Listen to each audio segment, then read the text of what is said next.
Overdose हो गया। तो ओवरडोज होने की वजह से इस फोर्थ स्टेज को कहते हैं क्या, मेडुलरी पैरालिसिस। इसमें डेथ की कंडीशन भी ऑकर हो सकती है।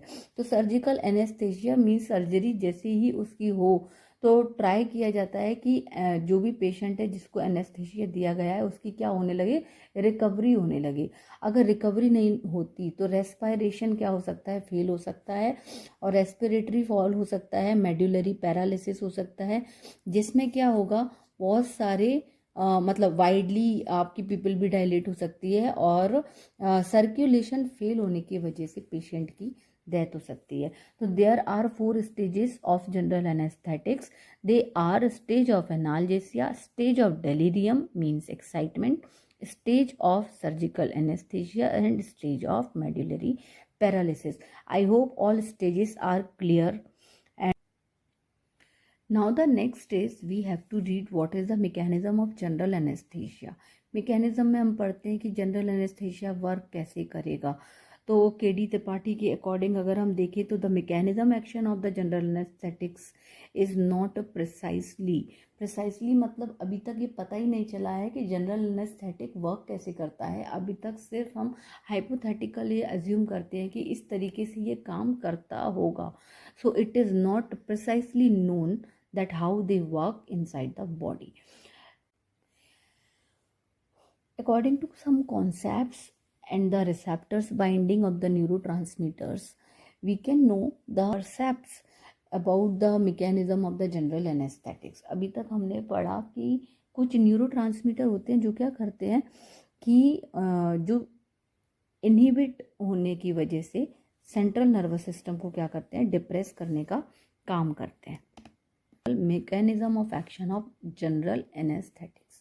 मैकेनिज्म ऑफ एक्शन मतलब क्या कि कोई भी ड्रग बॉडी के अंदर जाने के बाद अपना एक्शन कैसे शो कर रही है, उसे हम कहते हैं क्या, general mechanism of the drug. अभी हम ड्रग कौन सी पढ़ रहे हैं, जनरल एनेस्थेटिक। अब हमें पता ही है कि जनरल एनेस्थेटिक क्या होते हैं।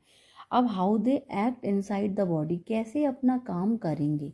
तो जैसे ही तो एक न्यूरोट्रांसमीटर होता है जिसका नाम है क्या, गाबा, गामा अमीनो ब्यूटारिक एसिड जिसका फुल फॉर्म होता है।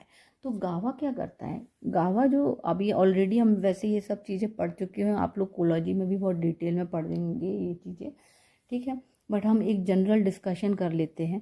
जैसे कि मैंने अभी बताया कि जनरल एनेस्थेटिक का मैकेनिज्म कोई भी प्रिसाइसली अभी तक बता नहीं पाया है, तो इट इज़ हाइपोथेटिकल कि ये इस तरीके से काम करता होगा। तो गावा क्या होता है, गावा एक न्यूरोट्रांसमीटर होता है। अभी हम पढ़ रहे हैं drugs acting on central nervous system. जिस सेंट्रल नर्वस सिस्टम में मतलब नर्वस सिस्टम किसके ऊपर बेस्ड होता है, न्यूरॉन्स के ऊपर बेस्ड होता है, मतलब न्यूरॉन्स के थ्रू अपनी एक्टिविटी शो करता है। तो क्या होते हैं, केमिकल्स होते हैं। केमिकल्स को हम क्या कहते हैं, न्यूरोट्रांसमीटर कहते हैं।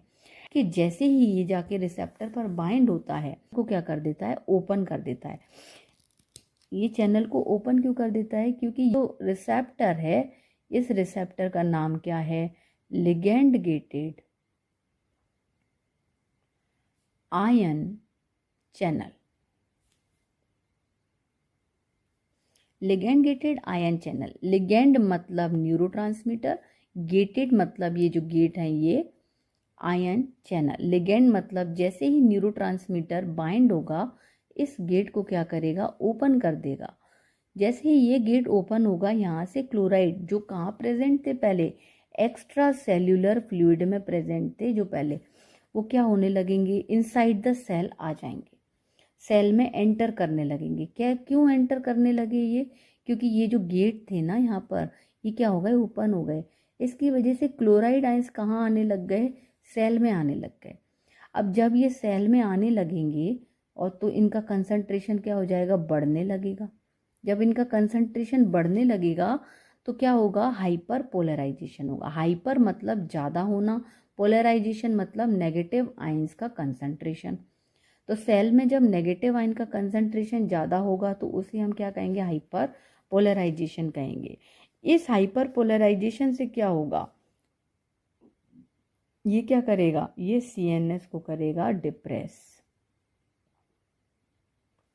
CNS को क्या करेगा, डिप्रेस करेगा। डिप्रेस करने से क्या होता है, सेडेशन या हिप्नोटिक्स की कंडीशन कॉज होती है।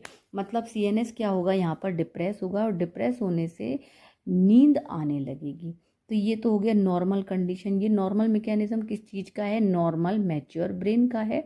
मतलब नॉर्मल जो हमको नींद आने की प्रोसेस है वो इस तरीके से होती है। अब हम बात कर रहे हैं जनरल एनेस्थेटिक की मैकेनिज्म की। ठीक है, तो ये तो वो कंडीशन है जब जनरल एनेस्थेटिक दिया ही नहीं गया, ये नॉर्मल प्रोसेस चल रही है। अब क्या हो कि अगर जनरल एनेस्थेटिक किसी पेशेंट को दे दिया जाए या इंजेक्शन के थ्रू या जिस भी रूट के थ्रू जनरल एनेस्थेटिक अगर हमने किसी पेशेंट को दे दिया तो क्या होगा, तो सेम मैकेनिज्म रहेगा। कौन सा, ये वाला। गावा आएगा, गावा बाइंड होगा रिसेप्टर पर। लेकिन होगा क्या, क्योंकि जनरल एनेस्थेटिक दिया है तो इसके देने की वजह से जो गावा बाइंड हो रहा है ये ज़्यादा देर तक अपनी साइट पर बाइंड ही रहेगा। अब ये ज़्यादा देर तक बाइंड रहेगा तो ये जो चैनल है, ये जो चैनल है, गेट है, ये ज़्यादा देर के लिए क्या रहेगा, ओपन रहेगा। ये ज़्यादा देर तक ओपन रहेगा तो जितने ज़्यादा क्लोराइड आयंस यहाँ प्रेजेंट थे वो सारे क्या रहेंगे, सेल में आते रहेंगे। अब हमें पता ही है कि जितनी देर तक ये क्लोराइड आयंस सेल में एंटर होते रहेंगे उतनी देर तक हाइपर पोलराइजेशन होता रहेगा। मतलब जनरल एनेस्थेटिक इंक्रीज होगा तो हाइपर पोलराइजेशन भी क्या हो जाएगा, बढ़ जाएगा। और हाइपर पोलराइजेशन जितना ज़्यादा बढ़ेगा CNS क्या रहेगा, डिप्रेस रहेगा।